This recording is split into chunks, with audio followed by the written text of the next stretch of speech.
조유식의 허튼 소리. 청주시 지하차도 사고.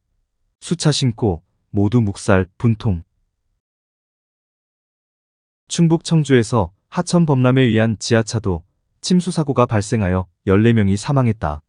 지난 15일 오전 지하도 인근 미호강 둑이 무너지면서 하천물이 범람해 순식간에 청주시 흥덕구 오송읍 궁평 2 지하차도가 물에 잠겼다. 15일 오전 6시 30분경 금강 홍수통제소가 청주시 흥덕구에 교통통제나 주민 대피 등 조치해 달라고 전달했다고 한다.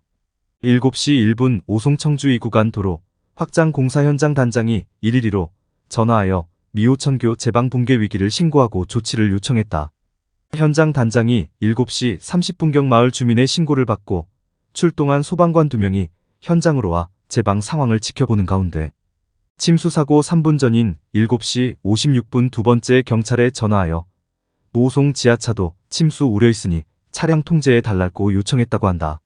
최 단장은 제방이 넘쳐서 주민 대피가 필요할 것 같다고 구체적으로 신고를 했지만 경찰은 알겠다, 가보겠다고 했지만 경찰이 현장에 나타난 것은 9시 1분이었다고 한다.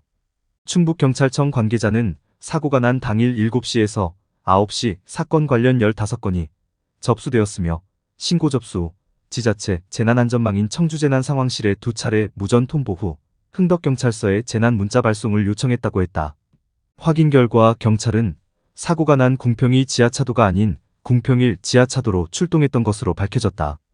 이번 사고의 모든 상황을 가장 먼저 감지했던 기관인 행정중심복합도시건설청은 미호천교 확장공사 현장의 단장으로부터 6시 38분 제방 붕괴 위기 상황을 보고받았다. 행복청은 6시 29분 청주시청 하천과 주민 대피 필요성을 알렸고 41분과 38분 2차례 충북도 자연재난과의 위기 상황을 알렸다고 밝혔다.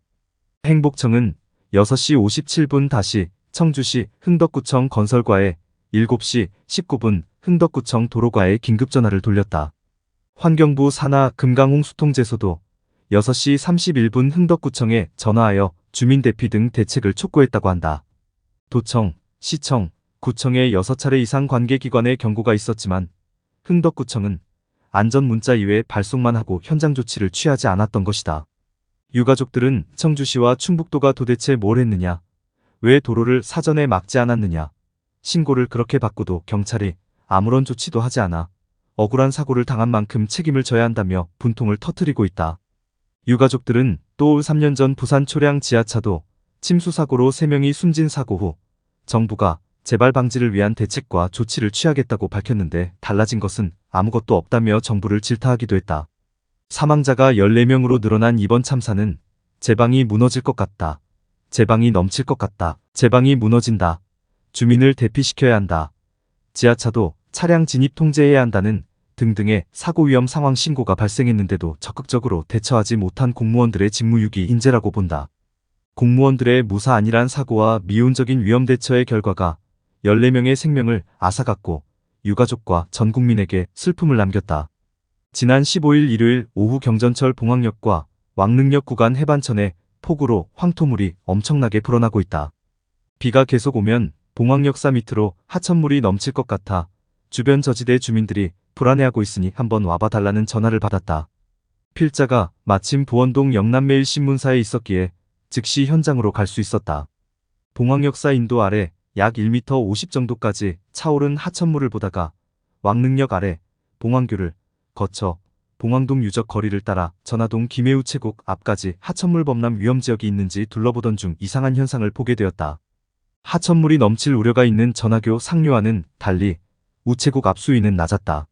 전화교에 문제가 있다고 판단한 필자가 그곳으로 가보았더니 아니나 다를까 전화교 아래 전체에 보수공사 작업인부들이 오가는 철 구조물이 물길을 막고 있었다.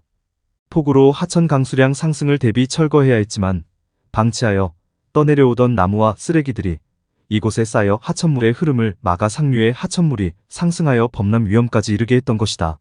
만약 저 상황에서 비가 더 쏟아졌다면 봉황역 앞 마을 쪽 해반천 범람이라는 최악의 사태가 김해에서도 일어날 뻔했던 것이다. 김해시가 시민들 보고는 여름 장마철 폭우 대비 시설 점검과 안전에 만전을 다하라고 당부하더니 김해 씨가 관리 감독하는 코앞 공사 현장의 위험천만한 물길 방해 시설들은 방치했던 것이다. 주변 곳곳에 파이프도 쌓아놓고 철거한 콘크리트 구조물들도 치우지 않고 그대로 쌓아두어 하천물 흐름을 방해하고 있었다. 아무리 이해하려고 해도 이해가 가지 않는 현장 상황이었다. 충청도 공무원들과 별 다를 바 없는 김해시 공무원들의 안일함에 변화가 있기를 기대해본다. 이번 폭우로 유명을 달리한 삼가 고인들의 명복을 빕니다.